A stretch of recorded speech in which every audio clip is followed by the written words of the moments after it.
路頭に迷い初めての怪我だったので、プライドみたいなのもあったし、今までの日本人と同じことしてたらたどり着けないよなっていうのが。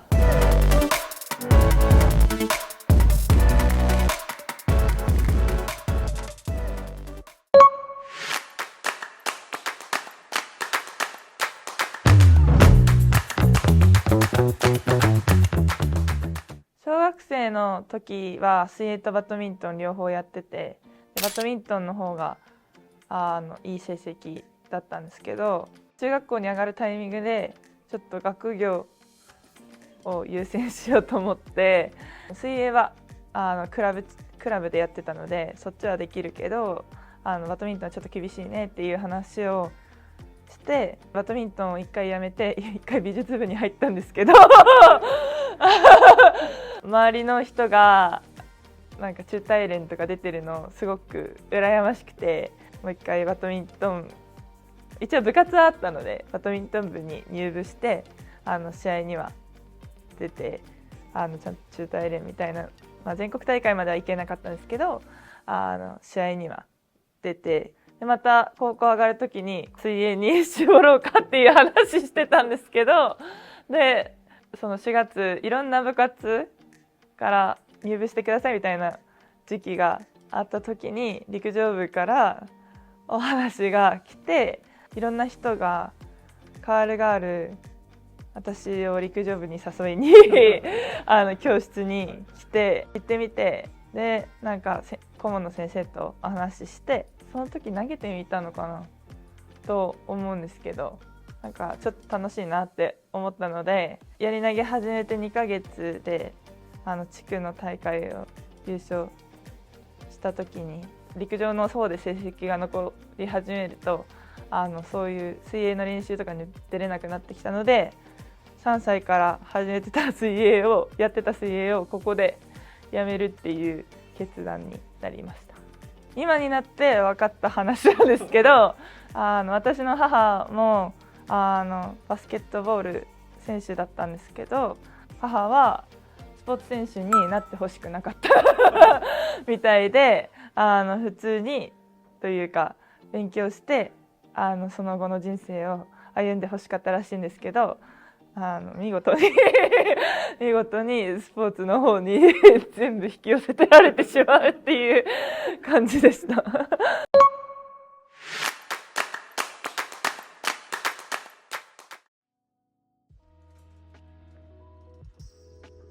2016年の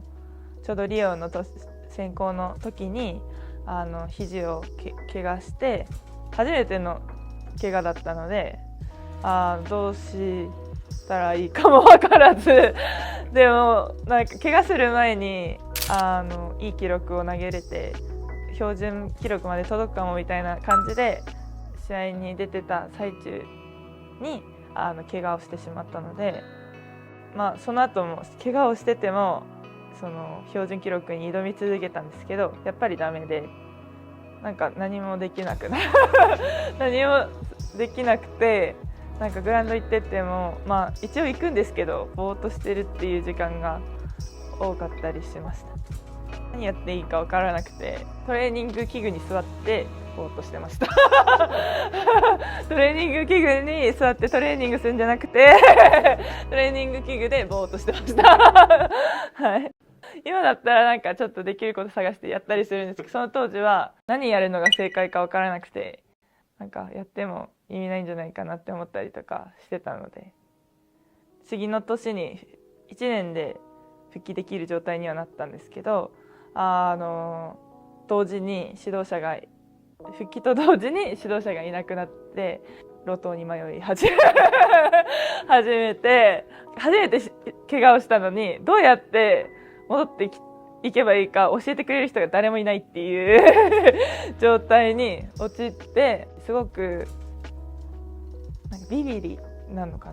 な、慎重なのかなんかすごく怖くて、痛めた後に槍を投げるのが。当時は肘もサポーターして試合に出てたし、手首もサポーターして足首もサポーターしてってて、ほぼ肌が出てるところがないんじゃないかぐらいの感じで全部もうなんかサイボーグみたいな感じで試合に出てたりとかして、その2018年は日本選手権で予選落ちしまして一番最初の、高校2年生で出てた時は確か予選落ちしたんですけど、それ以降予選落ちしてなかったのに久しぶりに予選落ちをして決勝に残って当たり前って言われてたのに予選落ちをしたっていうのがすごく、結構ショックでしたね。調子は悪い中でも年に1回は必ず 60m 投げれてたんですよ。でそういうその自負とかもあって、なんか絶対 60m 投げるんだっていう気持ちが強すぎて、もうなんか60っていう数字しか自分の視界に入ってなかった。自分で納得いかなくて、あんまり飛んでない記録だなと思って記録を自分で消したりとかそういうのをして多分消してなかったら残ったっていうそういう感じなので冷静に試合できてなかったなっていう感じはありますね。投げた後にあえてファウルにしてでそれで逆に自分を苦しめるっていうそんな感じでプライドみたいなのもあったし、やっぱりそれなりに自信もあったんだと思います。なのに全然ダメだったからすごくショックで、その後の試合もあまりやっぱり良くなくて、でどんどんその沼に落ちていくような感じで、これ合ってんのかなって思うことがたくさん増えてきちゃったかなっていう感じです。で指導者もいないし、で自分なんかいろんな人と話し合いながらやることが多かったんですけど、自分の意見すらあんまり出せないっていう感じだったので、勉強しようと思ってフィンランドに勉強しに行きました。その講習中にたくさんなんか人がいるんですけど、なぜか毎回近くに座ってるんですよ。そのチェコ人2人で来てたんですけど、最後の日になんか懇親会みたいなのがあって、でその時にチェコのコーチ2人とポーランドのコーチ2人なんか私のことを知ってると、どういう練習してんだとか、ちょうど東京の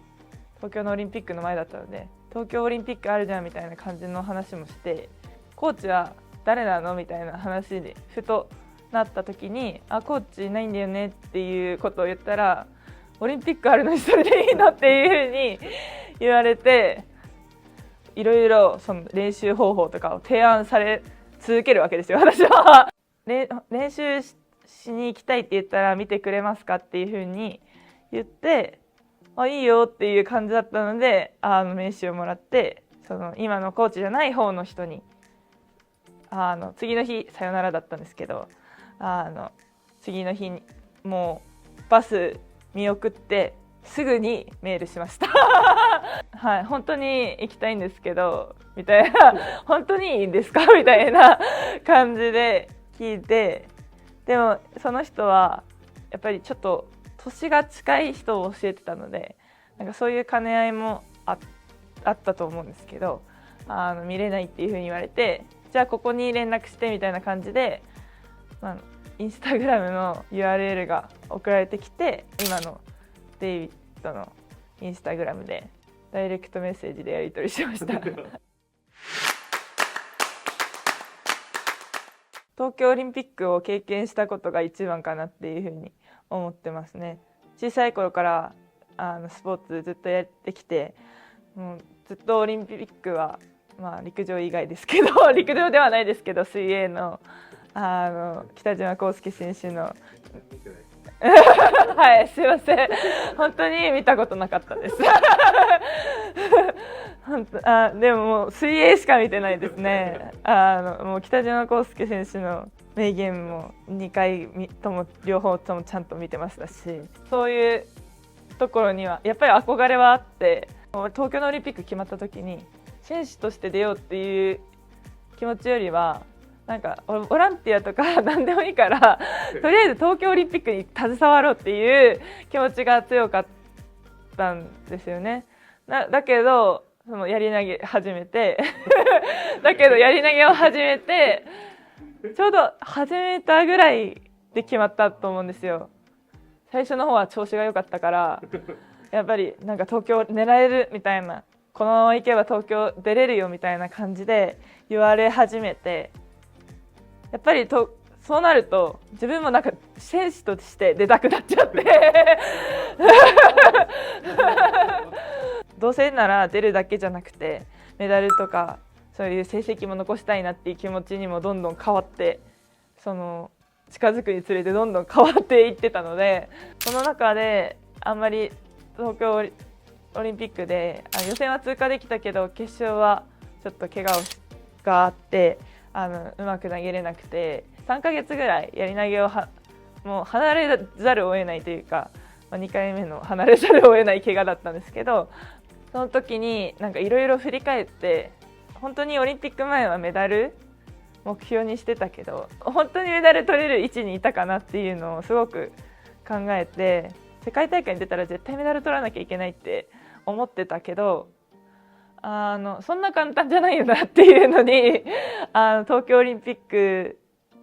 終えてから知ってたはずなんですけどね、もう一回気づいて、去年の世界陸上はまずは入賞を目標にしようっていう風に考え直して、メダル取れちゃったんですけど目標は入賞っていう風に掲げてやってた1年だったので、東京がなかったら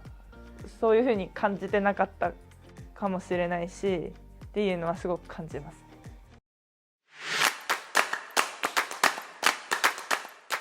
やっぱ自信って自分が作るじゃないですか。なので、合ってることもあるかもしれないけど、ちょっとなんか自分の固定概念みたいなので作られてる時の方が今まで多くて、だから周りから見てそれ違うよみたいなことも多分自分の中の自信に全部入っちゃってたような気がして、それが一旦崩されるとやっぱり自分の考え間違ってたなっていうのに今のところは気づけているような感じがしますね。で2018年の時はどうしようもないなっていう、本当にどうにかしなきゃいけないなっていうふうに思ったので、自分で行動を起こせたっていうのが今はそれが自信になってます今自分が日本記録だったり、次の目標は世界で一番になりたいっていうことが目標なんですけど、やり投げでその位置を、狙うにあたって自分で思ってたことは、今までの日本人でそこにたどり着いた人は誰もいないわけですよ。なので今までの日本人と同じことをしてたらそこまでたどり着けないよなっていうのがその根底にあって、なので自分の自信が壊れた時も、その